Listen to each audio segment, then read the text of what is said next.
clase intoxicación medicamentosa aguda por psicofármacos, analgésicos y otros fármacos. Como ustedes saben, los fármacos están siempre al alcance de las personas.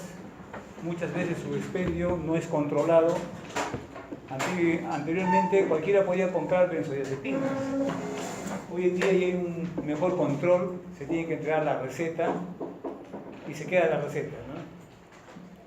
Yo hemos tenido varias personas intoxicadas por benzodiazepinas que iban a la farmacia y compraban 60 tabletas, se les vendían así fácilmente, ¿no? Entonces constituye una causa frecuente de intoxicación.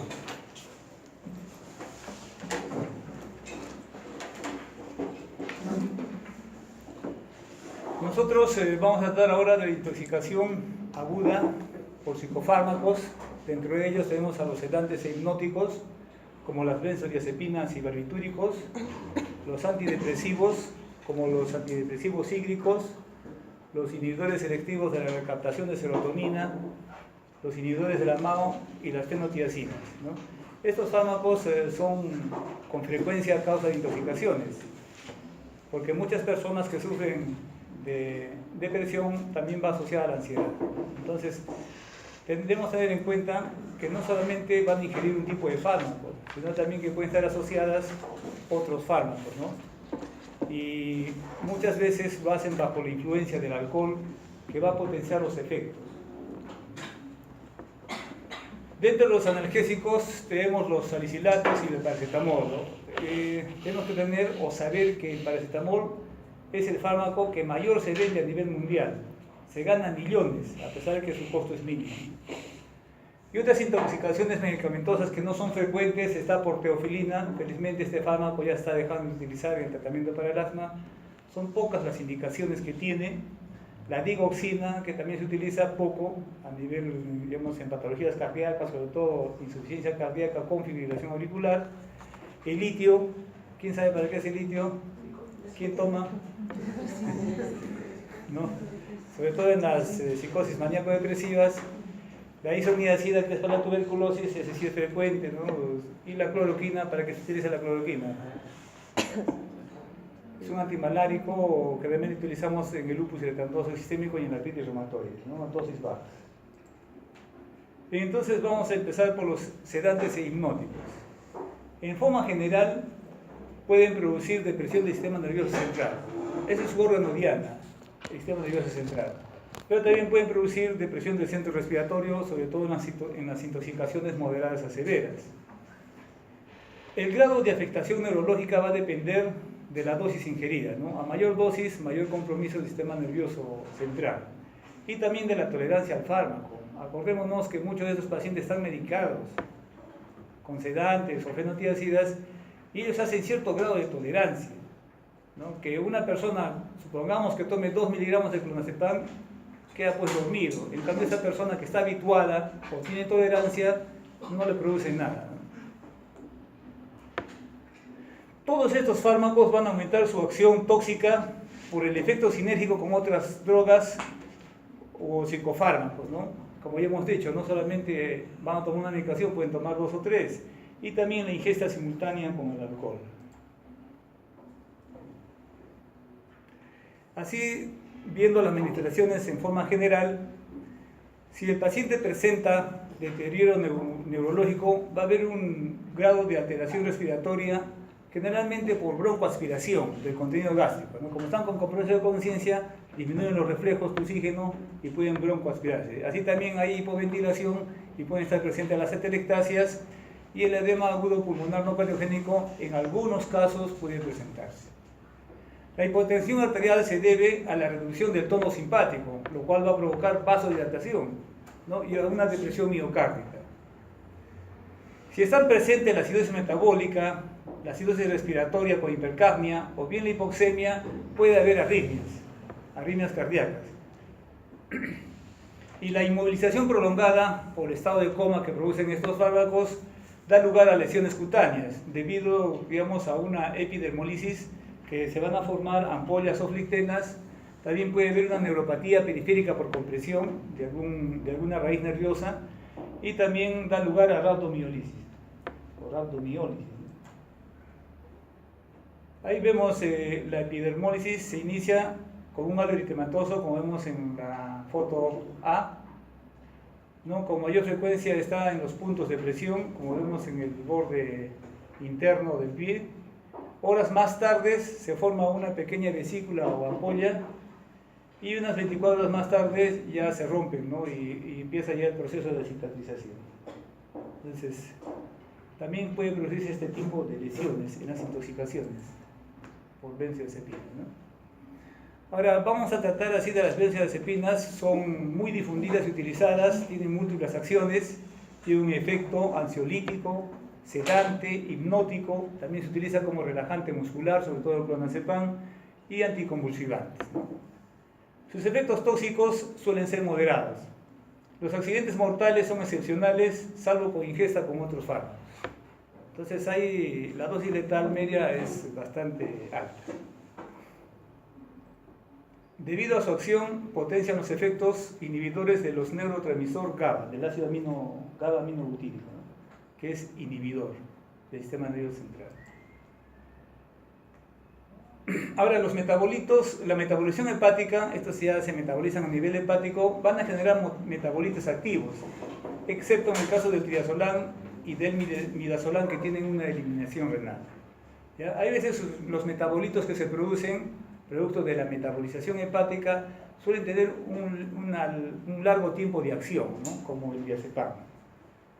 Se absorben rápidamente por vía digestiva, el clonazepam tiene una absorción más lenta, ¿no? Y la dosis tóxica es muy variable dependiendo del producto. El único órgano diana es el sistema nervioso central, como ya lo dijimos.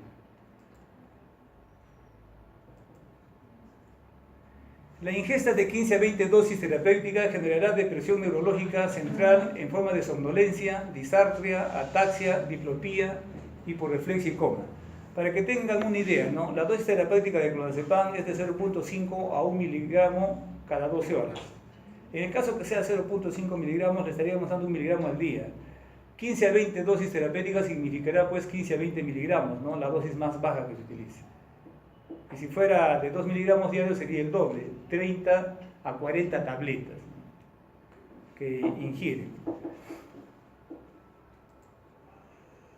Si se supera en 50 o más veces la dosis terapéutica, se van a añadir ya efectos cardiovasculares como hipotensión, ¿no? Por disminución del tono simpático. Pueden producir depresión del centro respiratorio, si bien lo habitual es que no sea profunda. O sea, tienen que ser dosis altas o una intoxicación severa para que haya compromiso del centro respiratorio.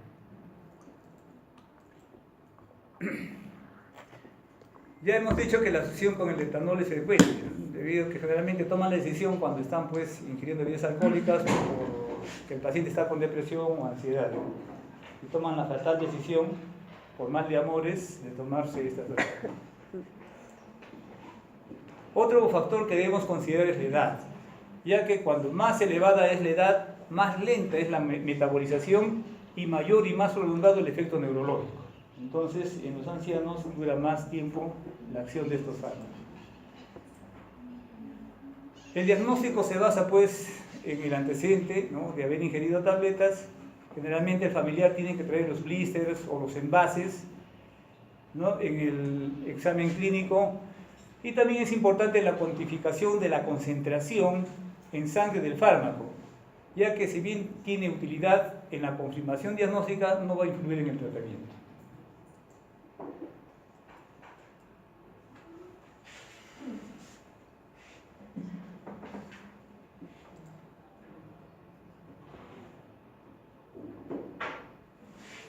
Bien, ¿cuál es el tratamiento o medidas terapéuticas que debemos tener cuando estamos frente a un paciente con intoxicación por benzodiazepinas, ¿no? Es importante la vigilancia respiratoria, neurológica y cardiovascular. Se debe de hacer el tratamiento sintomático de las alteraciones observadas. Si está con hipotensión, daremos pues líquidos, ¿no? Infundiremos cloruro de sodio. También es importante la descontaminación digestiva y el tratamiento con carbón activado. Debe indicarse solo en las 2 primeras horas post-ingesta, porque ya se ha absorbido, ¿no? Pero cuando se trata de intoxicaciones con 100 o más tabletas, podemos inclusive hacer el lavado gástrico después de las 4, inclusive hasta las 6 horas. Siempre debemos valorar la ingesta de otros tóxicos, ¿no? Como el alcohol y los antidepresivos, por lo que mencionamos, ¿no? Y el flumacenilo, como ustedes ya lo conocen, es el antídoto específico. Nosotros hemos tenido la oportunidad de utilizar flumacenilo, sobre todo en los pacientes que están en coma. Es importante para revertir el coma, ¿no? ¿Cuál es la dosis? Se utiliza 0.25 miligramos, es media ampolla, se le da en 1 minuto y luego se espera otro minuto. Si no reacciona, podemos volver a dar hasta completar 1 miligramo. ¿Ya? Si el paciente no despierta con estas 4 dosis de 0.25, debemos sospechar en que la alteración de conciencia se deba a otras causas o a otros tóxicos. Entonces tenemos que descartar de repente un problema neurológico primario, ¿no? Bien, ahora vamos a ver la intoxicación por barbitúricos. O sea, la clasificación de los barbitúricos de acción ultracorta como el tiopental, de acción corta como el pentobarbital, de acción media como el butalbital, antes conocido como butabarbital, y de prolongada como el barbital y el fenobarbital, es útil en toxicología para matizar las posibilidades terapéuticas, ¿ya? Porque no es lo mismo ingerir uno de acción corta y uno de acción lenta, ¿no? Y calificar la gravedad de la intoxicación, puesto que los de acción corta producen situaciones de shock y fallo respiratorio a menor dosis. Entonces debemos tener presente que es importante saber, ¿no?, el tipo de acción.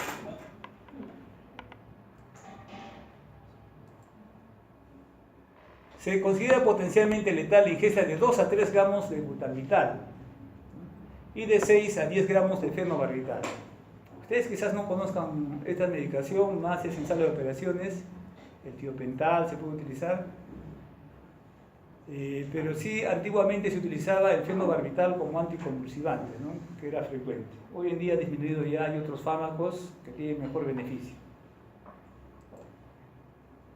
La tolerancia, como dijimos, es un fenómeno importante, ya que hace posible que con dosis tóxicas exista un nivel de conciencia normal, sobre todo en aquellas personas habituadas a tomar estos medicamentos.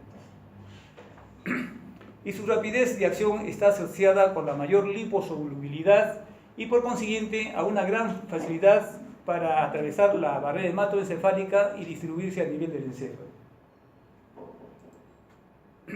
Los de acción corta se metabolizan en el hígado y los de acción prolongada se eliminan en mayor proporción por vía renal. Las manifestaciones clínicas de la intoxicación por barbitúricos. Ya hemos dicho que deprimen el sistema nervioso central, ¿no? Nosotros podemos encontrar pupilas normales, mióticas o midriáticas, y los reflejos osteotaminosos pueden quedar abolidos. El mayor riesgo, ¿no?, consiste en la depresión del centro respiratorio, pudiendo determinar hipoventilación alveolar y en ocasiones apnea, o sea que puede llevar al paro respiratorio. Y se puede asociar, como ya también dijimos en la introducción, a depresión miocárdica, vasodilatación periférica, reducción de retorno venoso y por consiguiente hipotensión y shock, ¿no? Y también tienen, algunas veces, pueden inducir edema agudo del pulmón no cardiogénico. La hipotermia es otra manifestación frecuente por esta intoxicación. Deprimen la motilidad gastrointestinal, prolongando el tiempo de absorción. Este es un punto importante. Si deprimen la motilidad gastrointestinal, nosotros podemos hacer el lavado gástrico de repente hasta las 6 horas, como vamos a ver. Y en casos graves son frecuentes la epidermolisis y la rhabdomiolisis, ¿no? El diagnóstico. Es importante medir la concentración de barbitúricos en sangre, ya que nos va a corroborar el diagnóstico y calificar la gravedad de la intoxicación, ¿no?, lo que justifica, junto con la gravedad clínica, la indicación de alguna técnica de depuración, sea hemodiálisis, hemoperfusión o alcalinización de la orina. El tratamiento consiste en el vaciado gástrico, sea la descontaminación, hacer un lavado gástrico, administración de carbón activado y medidas de apoyo general. Si está indicada una técnica extractiva, se puede utilizar la diuresis forzada alcalina si el barbitúrico es de acción prolongada, ¿no? Con esto se consigue una fácil eliminación del fármaco a través de la orina. La hemodiálisis también está indicada en casos muy graves si el fármaco implicado es el barbital o el fenobarbital, ¿no?, ya que ambos son hidrosolubles y se unen poco a la albúmina. Los de acción media, corta y ultracorta pueden ser tributarios de hemoperfusión. Entonces aquí sí es importante las técnicas extractivas, ¿no? Debido a las características clínicas. Generalmente no en todo se puede realizar hemodiálisis o hemoperfusión. Eso depende del volumen de distribución del fármaco a nivel del organismo. Cuanto más amplio es el volumen de distribución, no es útil la hemodiálisis. Si es más pequeño, por ejemplo, si es de 2 litros por kilogramo, se puede realizar. Pero si es de 7 o 11 litros por kilogramo, no es útil. Entonces hay que ver el volumen de distribución de cada fármaco y la unión a las proteínas. Bien, la otra intoxicación es por antidepresivos cíclicos, ¿no? Que ya ustedes saben, se utiliza en el tratamiento de la depresión, ¿no? Son utilizados con frecuencia en el intento de suicidio. Se pueden clasificar en 3 grandes grupos: los tricíclicos, que son los más conocidos, como la imipramina y otros; los tetracíclicos, como la maprotilina y otros; y los bicíclicos, como la viloxacina y otros. Su acción antidepresiva es porque inhiben la recaptación de aminas biógenas. Entonces, si inhiben la recaptación, estas van a estar más tiempo en la sangre.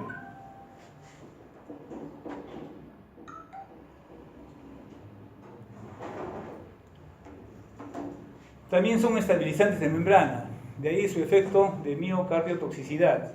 Y son antagonistas competitivos de los receptores muscarínicos de la acetilcolina.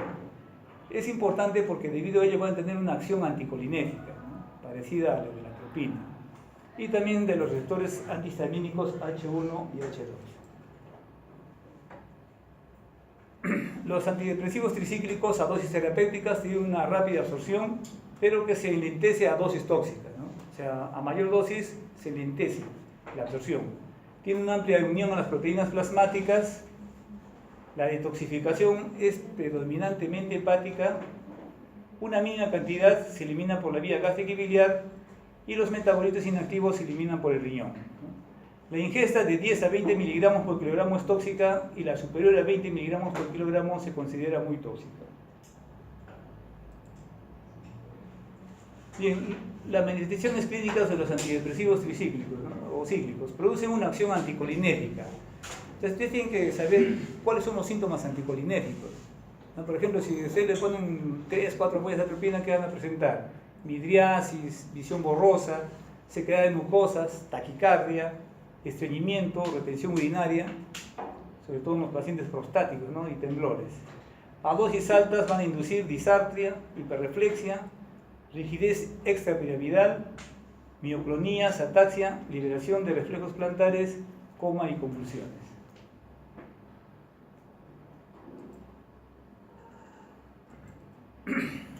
El coma suele durar menos de 8 horas, puede asociarse también hipotermia, hipoxia, depresión respiratoria, acidosis metabólica e hipopotasemia.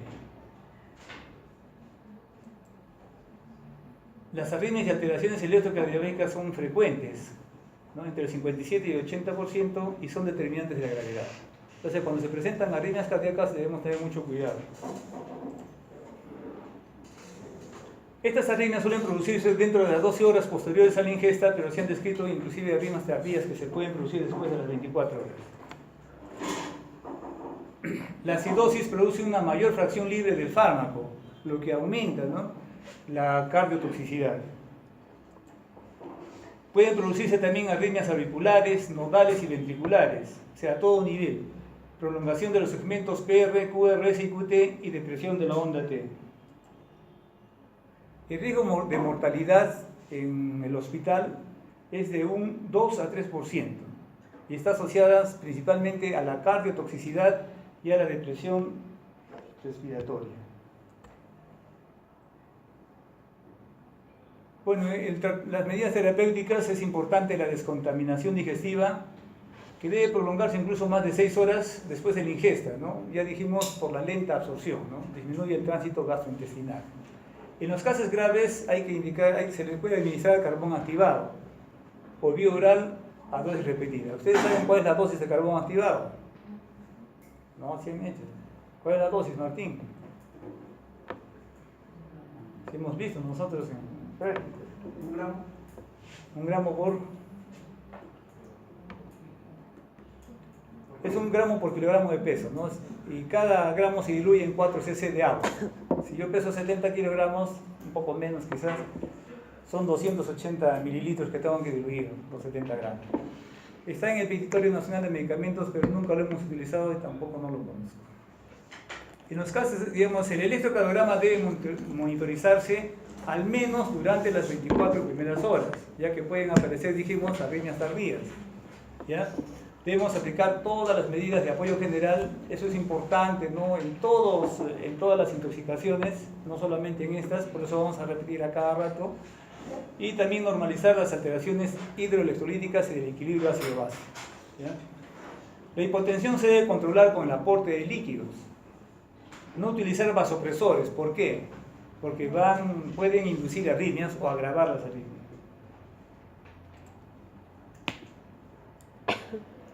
En caso de convulsiones, ¿qué podemos utilizar? ¿No? Podemos utilizar benzodiazepinas como el diazepam, barbitúricos o fenitoína. Y las arritmias pueden tratarse con bicarbonato de sodio. ¿Por qué? Porque la acidosis metabólica generalmente genera arritmias. También podemos utilizar la lidocaína y el meretil. Ojo que aquí están contraindicados la procainamida, la quinidina, la disopiramida y los digitálicos. Si se produce un paro cardíaco, las maniobras de reanimación deben prolongarse, porque ya hay trabajos donde se ha descrito que se pueden recuperar tras 90 minutos de masaje cardíaco, ¿ya? Entonces, cuando hay, digamos, paro cardíaco por este tipo de intoxicaciones, debemos prolongar hasta 1 hora y media, ¿no? Dando masaje cardíaco.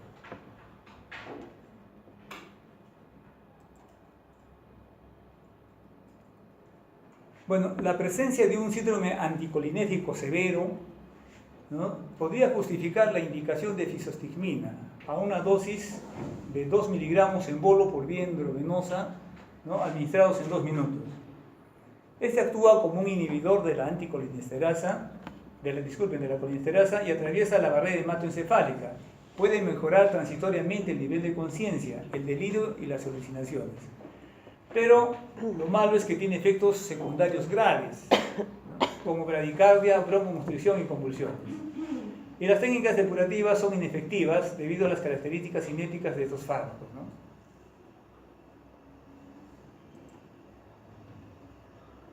Ahora, la intoxicación por inhibidores selectivos de la recaptación de serotonina. Son actualmente más frecuentes que las intoxicaciones por antidepresivos cíclicos. ¿Por qué? Porque tienen mejor efecto, ¿no? Hoy en día ya se ha dejado de lado, o muy pocas veces se utiliza los antidepresivos cíclicos. Las dosis potencialmente mortales en general son superiores a 2 gramos. Por ejemplo, si utilizamos escitalopram, tiene 10 miligramos. ¿Cuántas tabletas tendríamos que utilizar para alcanzar 2 gramos? O sea, para intoxicarse. En 10 tabletas habría 100 miligramos. En 100 tabletas 100 miligramos. En 20, 200. O sea, es bastante alto, ¿no?, para llegar a 2 gramos.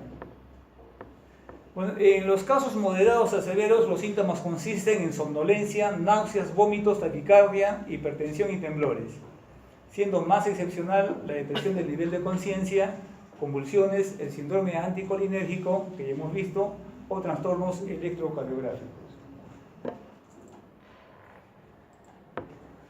No existe una correlación entre la clínica y las concentraciones plasmáticas, porque hay pacientes que pueden tener concentraciones no tan altas, pero tener mayor severidad de los síntomas, o viceversa. No hay tratamiento específico, solamente medidas generales, descontaminación, etc. Ni están indicadas las técnicas extractivas, no sirve aquí la hemodiálisis ni la hemoperfusión, y se recomienda la descontaminación digestiva precoz, ¿no?, haciendo lavado gástrico. Ahora vamos a revisar las intoxicaciones por inhibidores de la monoaminoxidasa. Sinceramente nunca hemos tenido un caso, en mis pocos años de médico, que son 28 a 29, nunca hemos tenido un caso de intoxicación por este tipo de fármacos. Estos fármacos, como son inhibidores, inhiben por la MAO, la monoaminoxidasa, determinan una reducción de la desaminación de las aminas biógenas, noradrenalina, serotonina y dopamina. Entonces van a estar por mayor tiempo en la sangre. Sus efectos biológicos pueden persistir durante unas 2 semanas. O sea, hay que tener en cuenta, ¿no?, que una vez que se intoxican, estos pacientes pueden tener manifestaciones hasta las 2 semanas. Y son graves las ingestas superiores a 2 miligramos por kilogramo. Con un retraso de 12 a 18 horas puede recién aparecer la sintomatología. ¿Y en qué consiste, no? Los síntomas que van a presentar estos pacientes son ansiedad, temblores, sudoración, palpitaciones, enrojecimiento facial, taquicardia y taquimia. También puede producirse depresión del estado de conciencia, temblores, mioclonías, convulsiones e hipertermia. En casos graves se puede asociar hipertensión o shock, bradicardia y asistolia. El diagnóstico generalmente es clínico, ¿no?, sobre todo el antecedente de que ha ingerido este tipo de fármaco, y el tratamiento se basa en reducir la absorción digestiva y las medidas sintomáticas.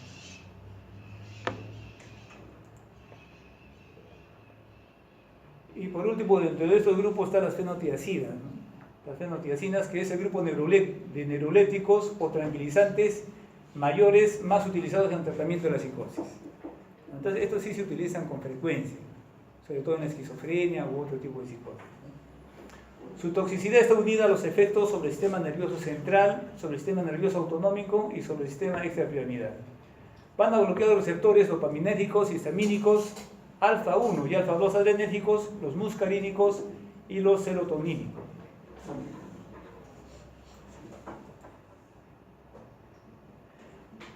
Las manifestaciones clínicas de este tipo de intoxicación por fenotiacinas, ¿no? En el adulto, la ingesta superior a 5 gramos es bastante, ¿no? Produce depresión neurológica central. Entonces el paciente puede estar sedado, desorientado, con agitación paradójica. Algunos presentan, en vez de estar sedados, presentan excitación psicomotriz, o también pueden estar en coma. Además puede haber signos de Babinski, disinencias y opistótomos. Estas disinencias son muy dolorosas. Generalmente se producen en la parte superior del cuerpo, ¿no? Se produce torsión de los músculos de la cara y del cuello, que son muy dolorosas. También puede producir palidez, estreñimiento, retención urinaria, hipotensión arterial por la vasodilatación periférica, hipotermia y broncoespasmo. También se describen manifestaciones cardíacas. En el electrocardiograma se han descrito taquiarritmias y trastornos de la conducción auriculoventricular, prolongación del trébulo QT y del segmento PR y depresión de la onda T. Además puede haber depresión miocárdica, inhibición de los reflejos presores, paro cardíaco. En las intoxicaciones graves puede haber depresión respiratoria asociada. El tratamiento fundamental es sintomático, evitar los fármacos vasopresores y, si son necesarios, administrar alfa-miméticos, ¿no? Porque los alfa-miméticos tienen una acción a nivel central. Está indicado el vaciado gástrico y el carbón activado, incluso tras un intervalo prolongado, por el efecto vagolítico, ¿no? Entonces retarda el vaciamiento gástrico. La lidocaína, digoxina, mexilatina y los beta-bloqueantes pueden utilizarse en el tratamiento de las arritmias, pero la quinidina, la procainamida y la disopiramida están contraindicadas. Entonces hay que también tener en cuenta qué tipo de antiarrítmico podemos utilizar en las diferentes intoxicaciones. Bueno, las ditonías y contracturas, que son muy dolorosas, pueden tratarse con difenhidramina, pero nosotros no tenemos aquí. ¿Qué utilizamos? El piperideno, ¿no? Vienen ampollas de 2 miligramos y se inyecta una ampolla de 2 miligramos y cede fácilmente. Hemos tenido muchos pacientes que utilizan aloperidol y vienen con este tipo de distonía. Un tiempo se acabó, no hubo el aloperidol en ampolla. Digamos que darle diazepam y poviola, el piperideno.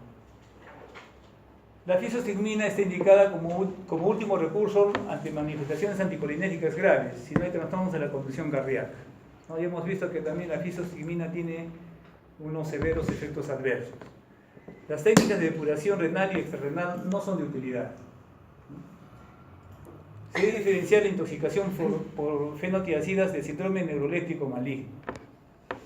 El síndrome neuroléptico maligno se puede producir con dosis terapéuticas de las fenotiacinas, ¿no? Y generalmente consiste en rigidez muscular, temblores, fiebre taquicardia, rhabdomiolisis.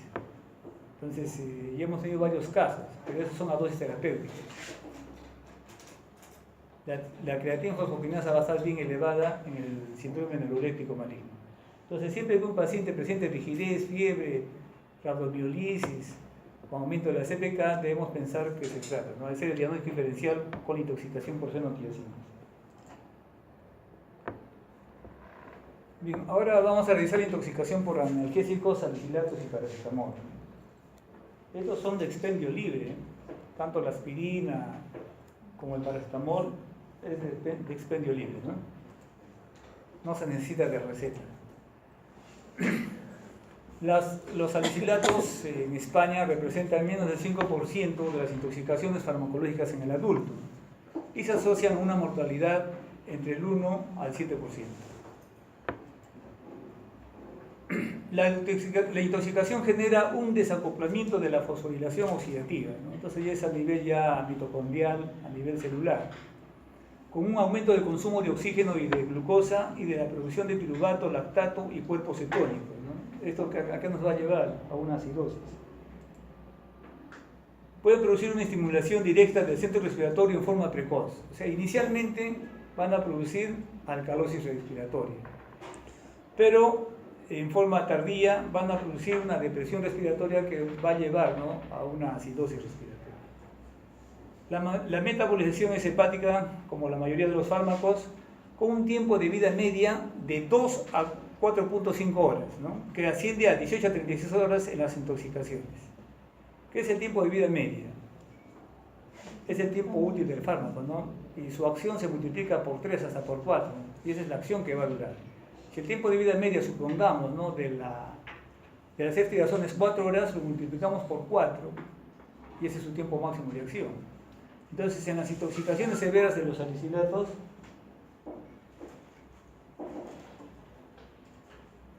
va a ascender el tiempo de vida media a 18 a 36 horas.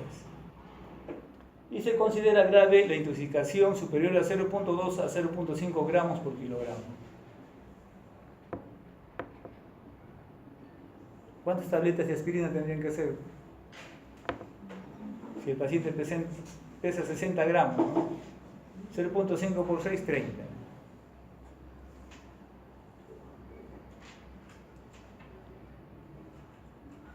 Las manifestaciones clínicas consisten en taquipnia, inicialmente hemos visto visión borrosa, la presencia de tinnitus o acúfenos, un enrojecimiento facial, náuseas, vómitos, porque va a haber alteraciones digestivas, irritación de la mucosa gástrica, al igual que epigastralgia, delirio, hiperpirexia, depresión neurológica. El coma es infrecuente en adultos, pero sí es más frecuente en niños. En la analítica aparece inicialmente alcalosis respiratoria y más tardíamente acidosis respiratoria.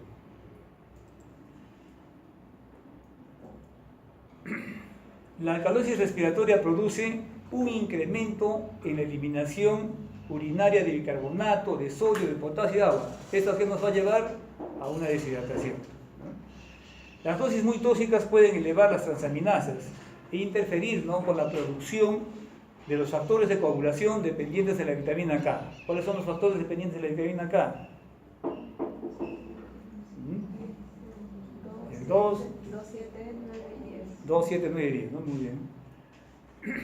Entonces puede haber tendencia al sangrado, ¿no?, por hipoproteinemia.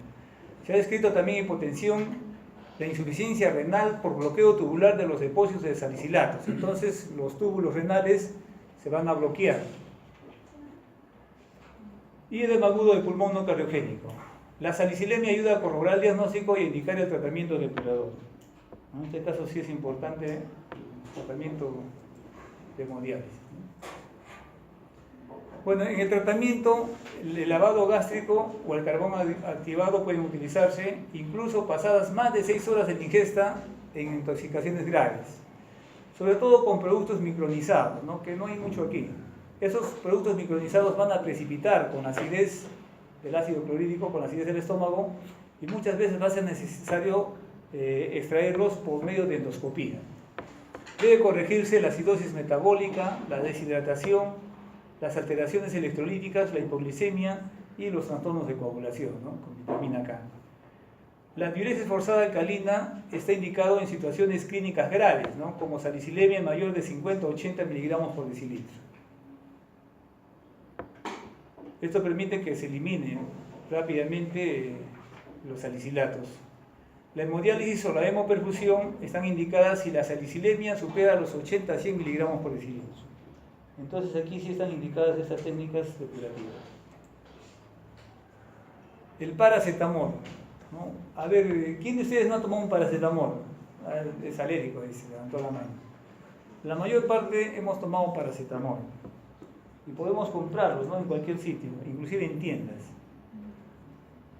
Como sabemos, es un fármaco analgésico, antipirético, de uso frecuente, ¿no? En el adulto se considera grave la ingesta superior a 0.2 gramos por kilogramo. A ver, 0.2 gramos por 60, 6 por 2, 12. 12 gramos, ¿no? 12 gramos son 24 tabletas de paracetamol. Su absorción digestiva es rápida, se metaboliza en el hígado y solo el 4% se elimina por vía renal. El tiempo de vida media es de 2 a 3 horas, pero cuando supera las 4 horas constituye un factor pronóstico de hepatotoxicidad. Entonces tenemos que ver aquí, valorar el tiempo de vida media. Realmente se multiplica, dijimos, por 3 o por 4 para saber el tiempo de acción. Las dosis repetidas con fines terapéuticos también pueden provocar toxicidad hepática, ¿no? Que ponga en peligro la vida del paciente. Es por eso que sale, ¿no? En los avisos no dar más de 7 días. ¿No? Si yo estoy utilizando dosis terapéuticas para un problema, por decir, de artrosis, no debemos dar más de 7 días, porque puede producir hepatotoxicidad por acumulación. Dice, no tiene toxicidad propia, o sea, el paracetamol en sí no tiene toxicidad propia, sino sus metabolitos, ¿no? Pero al metabolizarse en el hígado genera un compuesto con alto poder tóxico, el NAPQI, que se conoce como N-acetil benzoquinoneimina. Entonces, este NAPQI es el que va a ser un metabolito tóxico. El metabolismo del paracetamol. La principal metabolización es hepática, por dos mecanismos, ¿no? Sulfato-conjugación y glucurono-conjugación. Van a formar metabolitos atóxicos, pero una pequeña porción es oxidada por el citocromo P450 con producción de un metabolito intermedio, ¿no? Que es el NAPQI, que es potencialmente citotóxico, pero que a dosis terapéuticas de paracetamol se conjuga con el glutatión para formar ácido mercaptopurínico que es inocuo, ¿no? Pero ¿qué pasa si se consume el glutatión?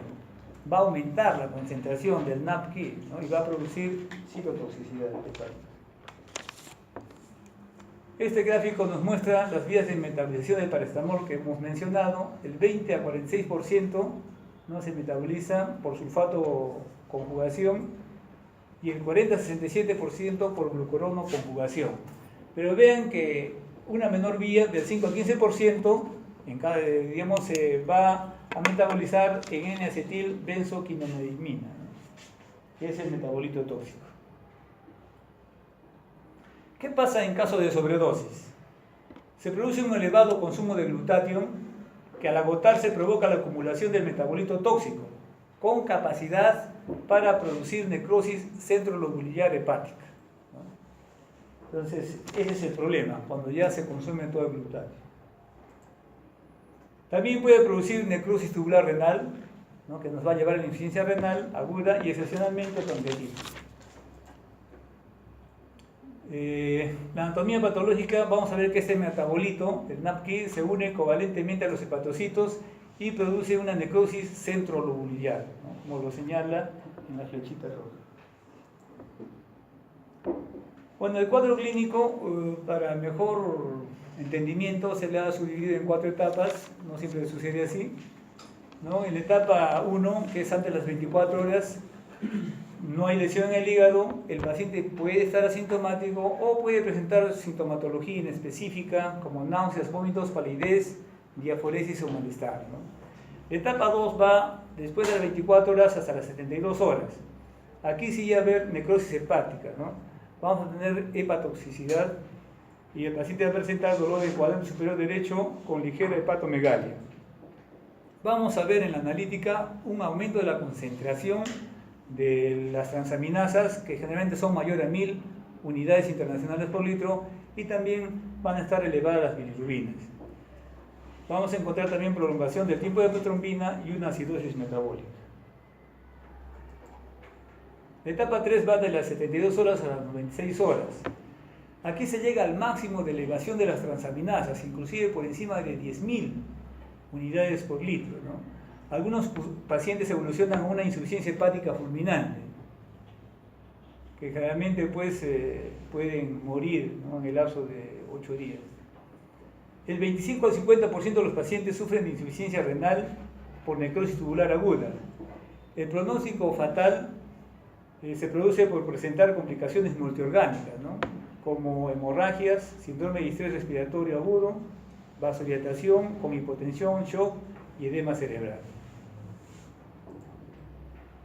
Y la etapa 4, que va de los 4 días a las 2 semanas, también llamada la fase de recuperación, cuya duración depende de la gravedad del compromiso inicial, ¿no? Si es muy severo y hace hepatitis fulminante, entonces la muerte puede producirse por insuficiencia hepática aproximadamente a los 8 días. Pero los que sobreviven a la etapa anterior, o sea, la tercera etapa, viene la regeneración hepática completa. Esa es la capacidad de los hepatocitos para regenerarse.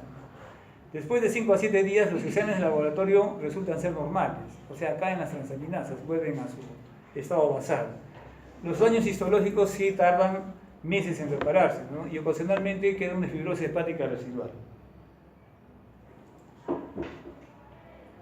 Es importante conocer la concentración plasmática de paracetamol entre las 4 y 24 horas posteriores a la ingesta para determinar la gravedad e instaurar el tratamiento. Dosis de 25 gramos o más son potencialmente letales. Entonces, 25 gramos equivale a cuántas tabletas? A 50, ¿no? Entonces, cuando ustedes tengan, si se ha tomado 50 tabletas, tengan miedo.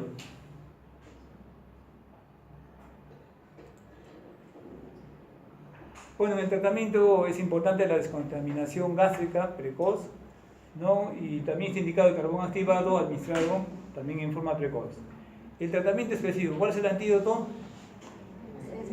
La N-acetilcisteína, ¿no?, que actúa como precursor del glutatio, ya que este se consume, ¿no?, y restaura sus niveles. Ahora, si la concentración plasmática de paracetamol es superior a 150 miligramos por litro a las 4 horas de ingesta, o de 30 miligramos por litro a las 12 horas, y el tiempo de vida media es superior a 4 horas, está indicado el antídoto. Entonces, en este caso, nosotros debemos utilizar la N-acetilcisteína, ¿no? Cuando se inicia la administración del antídoto, al cabo de 12 horas o más de la ingesta, tiene una menor efectividad, ¿no?, mientras que a partir de las 24 horas probablemente es inefectivo. Si ya ha pasado más de 24 horas, ya de repente no se debe utilizar ya la N-acetilcisteína. ¿Cuál es la dosis de N-acetilcisteína? 300 miligramos por kilogramo de peso. Esa es la dosis, que se debe administrar en 21 horas. Cada ampolla trae 300 miligramos. Por ejemplo, para mi peso, si peso 70 kilogramos, ¿cuántas ampollas requiero? 70 ampollas, ¿no?, porque cada ampolla trae 300 miligramos. Y esa es la dosis, 300 miligramos por kilogramo. Bueno, supongamos que peso 60 kilogramos, estoy flaco. En la primera hora damos 150 miligramos por kilogramo, ¿no? Y si peso 60, multiplico 60 por 150, me dan 9.000 miligramos, que equivale a 30 ampollas. Entonces, esas 30 ampollas las diluyo en dextrosa al 5%, 200 mililitros, y lo doy en 1 hora. En las siguientes 4 horas calculo a 50 miligramos por kilogramo, que equivale a 10 ampollas.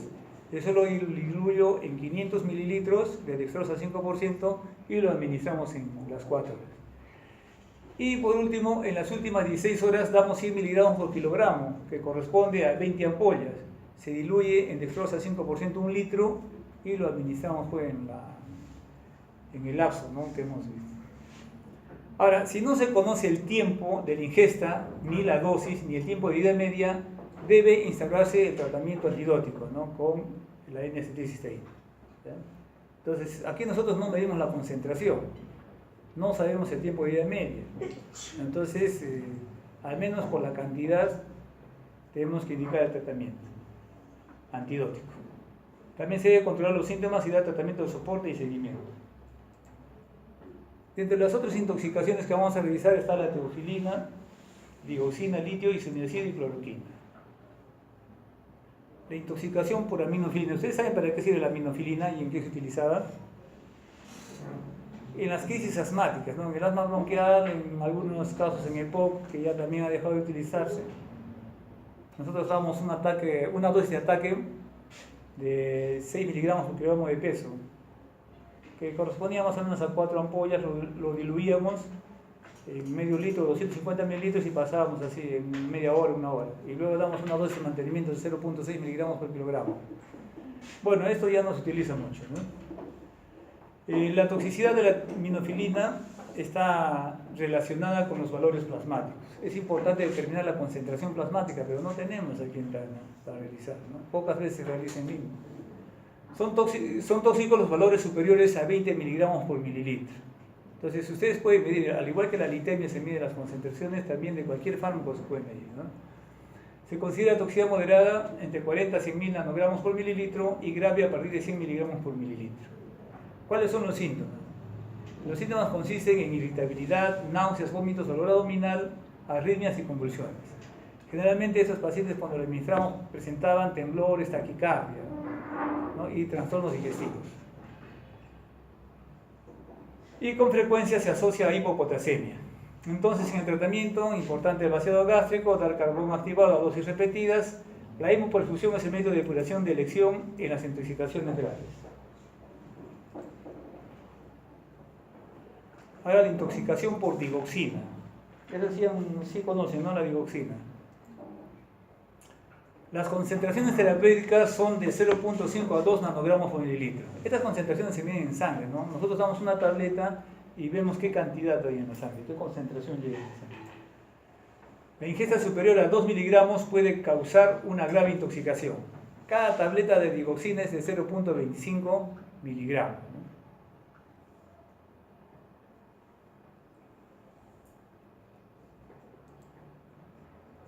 ¿Qué síntomas se presentan? Vómitos, agitación, visión borrosa, esto es característico, escotomas, fotofobia e hiperpotasemia.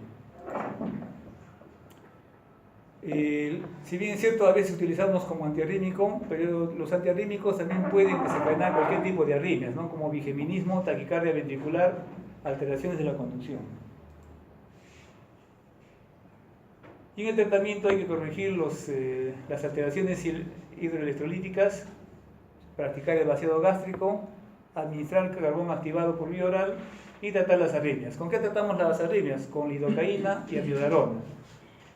La procainamida, la quinidina y el propanolol pueden potenciar bloqueos auriculoventriculares y deprimir el miocardio. Entonces, las bradiarritmias graves pueden ser tributarias de atropina e inclusive de marcapasos. Aquí no son útiles las técnicas depurativas por elevado volumen de distribución. Entonces, ¿qué significa elevado volumen? Como dijimos, cuando se diluye, ¿no? 5 a 7 litros por kilogramo. Generalmente son importantes las técnicas depurativas cuando son menor de 3 o de 2 litros por kilogramo. Hay fármacos que inclusive son de 11, 12, 20, 30 litros por kilogramo, así es su volumen de distribución. Ahora, la intoxicación por litio, ¿no? Carbonato de litio. El litio es importante medir las concentraciones terapéuticas, ¿no? ¿Por qué? Porque vamos a ver que el margen terapéutico es muy estrecho con el margen de intoxicación. Miren, las concentraciones terapéuticas son de 0.7 a 1.3 mielequivalentes por litro. Y la toxicidad ocurre con cifras superiores a 1.5 miliequivalentes por litro. Vean pues que de 1.3 a 1.5 es un margen muy estrecho. O sea, de una dosis terapéutica rápidamente se puede pasar a una dosis tóxica, ¿no? Por eso siempre cuando se administra el litio hay que medir la litemia en sangre, ¿no? La concentración de litio en sangre. Estas no se unen a las proteínas plasmáticas. Su volumen de distribución es de 0.6 litros por kilogramo y su eliminación es renal. ¿Ustedes creen que aquí, digamos, serán útiles las técnicas depurativas según su volumen de distribución? Sí, hemos dicho, ¿no? Mientras sean menos de 3 va a ser útil. Ahora, suele existir poca correlación entre el cuadro clínico y los valores plasmáticos. Y entre las manifestaciones clínicas va a haber ataxia, disartria, rigidez, hiperreflexia, depresión del nivel de conciencia, convulsiones y poliuria. Estos pacientes van a presentar poliuria también. El electrocardiograma de estos pacientes va a simular una hipopotasemia, ¿no? Con depresión de la onda T y del segmento CT y presencias de las clásicas onda U, ¿no? Que hay en la hipopotasemia. Pero eso simula, no es que sea una hipopotasemia. Y para el tratamiento siempre las medidas generales de soporte, la corrección de los trastornos hidroelectrolíticos, el vaciado gástrico, pero no se debe administrar carbón activado. En lugar de ello se puede administrar polietilenglicol de cadena larga. Ustedes saben qué es el polietilenglicol, ¿no? ¿Qué es? ¿Para qué sirve? Para el estreñimiento, ¿no? El mantenimiento de una correcta diuresis es importante y en casos graves la hemodiálisis es la técnica extractiva de elección, ¿no? ¿Por qué? Porque su volumen de distribución es poco, ¿no? 0.6 del litro por kilogramo. Bien, otra intoxicación es por isoniazida. ¿Qué produce la isoniazida? Como efecto adverso, neuropatía, ¿no? Por eso generalmente se administra con piridoxina, 50 miligramos, eso se llama. Pero en intoxicaciones graves es ya un problema, ¿no? Tiene una baja unión a las proteínas plasmáticas, solamente el 10% se une a las proteínas plasmáticas. Se acetila en el hígado y se va a eliminar por vía renal. Determina un bloqueo en la producción del neurotransmisor GABA e induce un cuadro convulsivo. Entonces también bloquea el paso del lactato a piruvato con producción de una acidosis láctica y un incremento del hiato aniónico. ¿Cuál es el tratamiento? Corregir la acidosis metabólica con bicarbonato de sodio y las convulsiones con piridoxina. ¿A qué dosis de piridoxina debemos dar? 1 gramo por cada gramo estimado de dosis ingerida. O sea, 1 gramo de piridoxina por cada gramo de isoniazida. Pero si la dosis es desconocida, podemos dar hasta 5 gramos de piridoxina. Y si hay convulsiones, se dará anticonvulsivantes, ¿no? Sea diazepam u otros. Y por último, intoxicación por cloroquina. Bueno, la cloroquina tiene una elevada mortalidad debido a la facilidad con que provoca paro cardíaco. Entonces tiene efectos a nivel cardiovascular, ¿no? La ingesta de 1.5 a 2 gramos produce una intoxicación grave que puede ser letal si supera los 2 gramos. ¿De cuánto vienen las tabletas, dijimos? De 200 miligramos. Para que sean 2 gramos, ¿cuántas tabletas serán? 10 tabletas, ¿no? Serían 2000 miligramos. Si lo convertimos en gramos, es 2 gramos, ¿no? Entonces, miren, con 10 tabletas estamos frente a una dosis que puede ser letal. Su volumen de distribución es muy amplio, superior a 100 litros por kilogramo. ¿Serán útiles las técnicas extractivas? No, no es cierto. La unión de las proteínas plasmáticas es del 50 al 65%.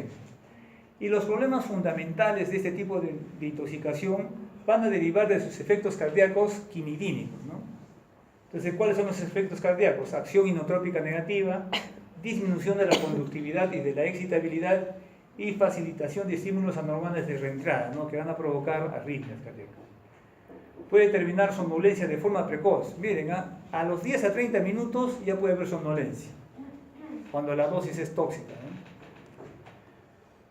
Y también qué manifestaciones clínicas van a presentar: cefalea, alteraciones visuales, fotofobia, diplopía, agitación, depresión del sistema nervioso central y convulsión. El 50% de los casos inicia manifestaciones cardiocirculatorias como disnea, hipotensión, con evolución al shock cardiogénico, ¿no? Y al aparato y el paro circulatorio en las primeras 8 horas. Entonces vean pues que la cloroquina tiene gran efecto a nivel cardiovascular. Son frecuentes las arritmias, puede ser taquicardia, extrasistolia ventricular, la famosa torsades de Points, fibrilación ventricular. La torsades de Points es una forma especial de fibrilación de taquicardia ventricular, y esto, fibrilación ventricular, taquicardia ventricular, son sinónimos de ¿qué? De paro cardíaco, ¿no? Le sigue el paro cardíaco. Otras alteraciones del electrocardiograma: presencia de onda U, depresión del segmento CT, depresión de la conducción auriculoventricular e intraventricular y prolongación del intervalo QRS. La hipopotasemia incrementa la gravedad de la intoxicación. Entonces también debemos corregir la hipopotasemia, ¿no? Si bien. El tratamiento de este tipo de intoxicación por cloroquina. Son fundamentales las medidas terapéuticas de apoyo, las medidas generales, ¿no? El lavado gástrico y la evitación de carbón requieren generalmente la protección de la vía aérea. ¿Por qué? Porque rápidamente, ¿no? En 10 a 20 minutos tienen somnolencia. Y si están con somnolencia o con problemas de estado de conciencia, pueden broncoaspirar. O en vez de hacer el lavado gástrico, vamos a hacer lavado bronquial. Hay que tener mucho cuidado. Puede utilizarse agentes simpáticos miméticos en el shock, como isoprenalina o adrenalina en esas dosis. El bicarbonato sódico está indicado en el bloqueo auriculoventricular. Hay que corregir siempre la acidosis, ya que ocasiona graves arritmias, y puede plantearse la cardioversión y la indicación de un marcapaso. ¿Ustedes han visto una cardioversión eléctrica? Existen dos tipos de cardioversión, ¿no? La cardioversión eléctrica y la farmacológica. Generalmente utilizamos la farmacológica, pero sí hemos tenido varios casos, ¿no?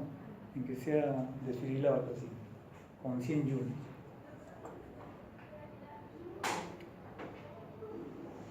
Ahora, en las fases iniciales no debe tratarse la hipopotasemia, ¿no? Porque el potasio posee un efecto quinidínico, ya hemos visto cuáles son los efectos quinidínicos, ¿no? De la cloroquina, pero sí puede estar indicada su corrección pasadas las primeras 8 horas ante la existencia de extrasistolia ventricular o torsada de Points. El diazepam, algunos autores lo indican como un antídoto a unas dosis altas, ¿no? Dosis iniciales 1 miligramo por kilogramo. Si yo peso 60 kilos, daría 60 miligramos, o sea, 10 ampollas de inicio, es bastante. Y luego una dosis de mantenimiento de 0.25 a 0.4 miligramos por kilogramo por hora durante 2 días. Las técnicas de depuración renal o suprarrenal no están indicadas. Bien, jóvenes. Entonces, hemos traído pues estos tipos de intoxicaciones, que algunas de esas son bien frecuentes, ¿no? Sobre todo por benzodiazepinas, paracetamol. Hemos tenido casos en que se han tomado varios tipos de tabletas, ¿no?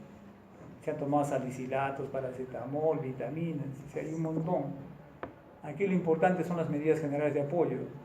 Tener en cuenta que debemos hacer el vaciado gástrico lo antes posible. No tenemos carbón activado, ¿qué podemos hacer?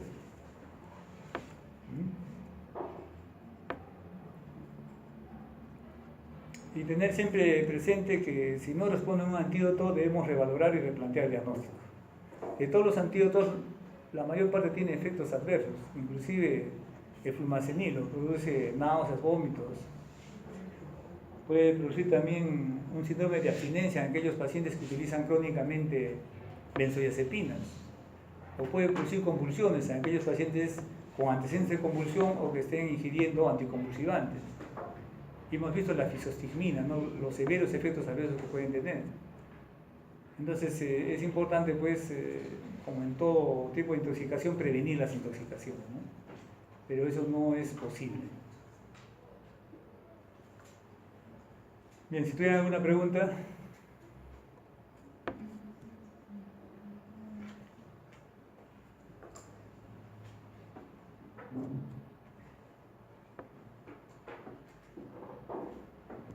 Siempre también, según lo que presente el paciente, tenemos que actuar, ¿no? Si presenta arritmias cardíacas, tenemos que dar cierto tipo de antirrítmicos. Hemos visto que no se puede dar algunos, están contraindicados. Si hay hipotensión, preferible en vez de iniciar con líquidos, ¿no? Vasopresores, hay que ver si hay arritmia cardíaca, no voy a poder utilizar vasopresor.